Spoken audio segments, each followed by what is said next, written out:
Alright, I'm really sorry about that, guys. We are 2 minutes late. But, you know what? Better late than never here on the Jordan Garber Now News Update.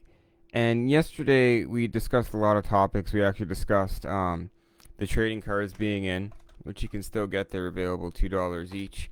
And, of course, all the platforms you can listen to us on. And the top three are obviously, you hear it every time, Apple Podcasts, Google Podcasts, and Spotify.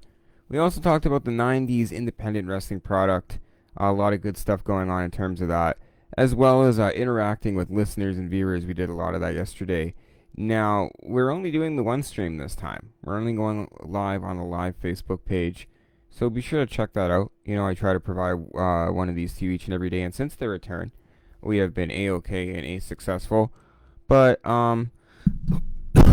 excuse me, Jesus. Almost knocked everything down there.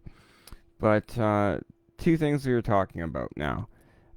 One topic that Rye T. Dame asked yesterday on Facebook asked, should people with COVID register like sex offenders? Now, people saying that if they have the illness, you pretty much want to be stayed away from it, and you could be heavily criticized. I guess that was the meaning of his question. And in a way, I think people should be aware of it, but I think that's a very harsh way of putting it. I think it's important to make sure that the world is safe and everybody is safe during this time. If you have to register and announce that you have it, then that's good that you're announcing it, because that increases the safety out of everybody else at the end of the day. So yeah, you should register if you have COVID, just because, you know, there's families all around everybody being impacted by everything. So, another topic I want to talk about is the future of the Gold Eyes. I made a post earlier, and it was basically stating the relevance of the team. I feel like the attendance is always good, but you don't really have a knowledgeable fan base here in Winnipeg, and that's not what it's about. It's about Sam Cates and the city of Winnipeg kind of like butting heads a little bit. And I'm just saying, if we lose that team, like, that's a huge source of tourism and everything for our city. It would be pretty hard to recover and enjoy living in a city, losing a team that I've lost. The team literally I've watched for like 20 years. So, you know, that just increases the risks of, you know, me actually leaving the city, and probably a lot of other fans too. Maybe to Ottawa. Because it makes you wonder, like, does Winnipeg have it anymore? They had it when the Jets came back, but it doesn't really look like, there should just be more support behind whoever's side's trying to renew the team. To pay $75,000 or $95,000 a season is way too much and very unreasonable, and it kind of shows that the city wants to out the Winnipeg Gold Eyes. You know what? You're slow paced. You're a very slow city as it is. Our tourism keeps us going, and with us being like a tourism city and production, or not production, but us being like a tourism city, you have to promote that. And how can the city of Winnipeg promote that without resources? Yeah, you got the Jets, you got the Bombers, but like the Gold Eyes are a good, cheap source of family fun. What if there's families that can't afford to go to the Bombers or the Jets, right? So, Winnipeg, the city can follow through on getting rid of the team, but don't call yourself a tourism city. And don't call yourself a city that is literally not thriving. Because you guys say it is, but it's not thriving. It's dying. People are leaving. There's been population decreases for a very, very long time now, actually the past few years. Everyone's goal in this city is to get out. And when these tourism places are available and those resources have effect for entertainment purposes too, like the Winnipeg Art Gallery, you get rid of that, that's a huge blow. A city this slow paced, this not much going on, needs things to keep it going. And it's the little things like the Gold Eyes. The more it loses that and decides not to renew and charge that much for a season, shows that they don't care about the people or opportunity in this town. And another thing is that there's people that literally driving this town and think it's like a slow city like Brandon or a small town. It's not. It's fucking 500 fucking thousand people. So as much as I love the city, I feel like people should like speed it up a little bit and get with the program, because some people here, they just don't get it. They don't understand courtesy. They don't understand respect, especially if someone's in line. So, some of the citizens make it a very ungrateful place to live, and not all, but some.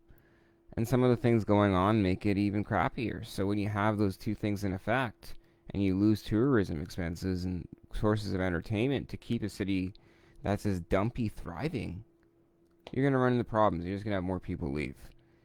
At the end of the day, Winnipeg, I'm sorry guys to say this, I love my city, I love my town. I love my neighborhood more than my city, even though it's in my city. That's why I love my city, to be honest, because I love my neighborhood. But Winnipeg, it's dead. That's it. Anyways, let's go into some wrestling news here.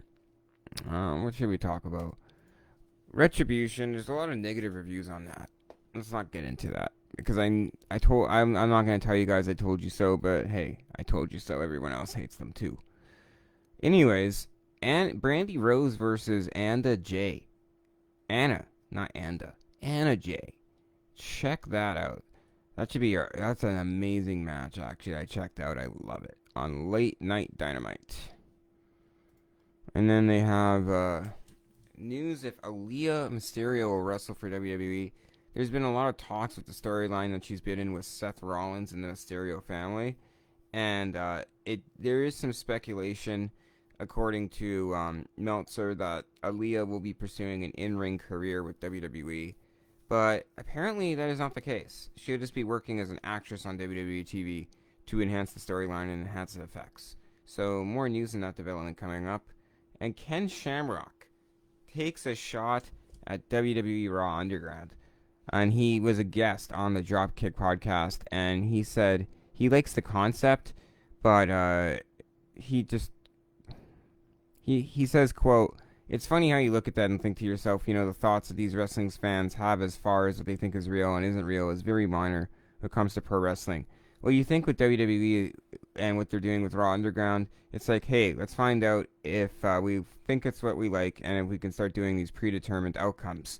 But yeah, let's make it more physical and make it more real.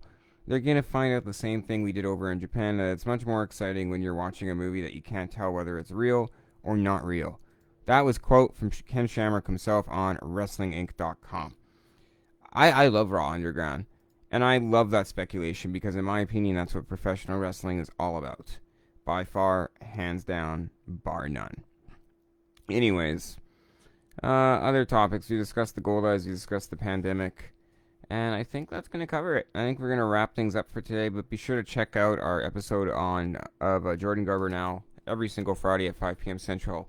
The big show is coming up with none other, with King Tragedy, MC Hardbody, and of course, news and updates will Phil stand for a jam-packed episode each and every single Friday night on Apple Podcasts, Google Podcasts, and Spotify. Now, anybody that mentions it or watches this video, I will give away a free Mr. Kennedy relic card or whatever. We tried giving that away the past few episodes. I also throw in a free signed Jordan Garber Now card for your support, among an autograph, a random one of an athlete. So I'll always do some giveaways for you guys. We're going to give away some shirts soon, stickers, more along those lines. So keep tuning in to the daily news update here on the Jordan Garber Now podcast Facebook page. For myself, Jordan Garber, and the Jordan Garber Now podcast, you guys have yourselves a great night. And please, please, please, please, please, please, stay safe out there.